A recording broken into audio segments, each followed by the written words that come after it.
Good morning friends, welcome to MT time story blog. তো তোমরা সবাই কেমন আছো? আশা করি ভালোই আছো। দেখো এখানে ভুতম পাখি ভাত খাচ্ছে, আজকে পিকনিক যাবে। কিরে হ্যাপি, কত হ্যাপি? চুলটা ঠিক কর।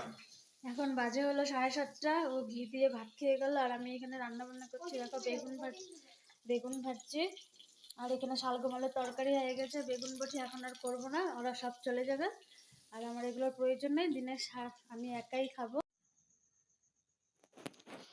দেখো আমি কিন্তু চা বানিয়ে নিলাম, ছেলে কিন্তু এখনো এসে পৌঁছায়নি। তো চাটা খেয়ে নিই, চাটা খেতে থাকি, দেখি ও আসে নাকি। ফ্রেন্ডস দেখো, এগুলো এনেছিল হলো কালকে, আমি খাইনি, ভুতুম পাখিও খাইনি। আমি এটার থেকে তখন দুপুরে বসে আছিলাম, বসে বসে এখান থেকে আধা খেয়েছি, আর ভুতুম পাখিটা রয়েছে। ভুতুম পাখি দেখি খায় নাকি, না হলে আমি খেয়ে ফেলবো আধা, আর বাবার জন্য রেখে দেবো। আর ফাইনালি ভুতুম পাখি কিন্তু ঘরে চলে আসছে। তো দেখো সবাই, ফাইনালি ভুতুম পাখি চলে এসেছে। ভুতুম পাখি চলো ইন্টারভিউ নেই। ভুতুম পাখির পিকনিকে গিয়ে অনুভূতি কিরকম, কি অনুভূতি হলো? ইটস আ ভেরি গুড অনুভূতি। কি কি খাওয়ালো বললে তোমরা হিংসা করবে, বলে লাভ নেই।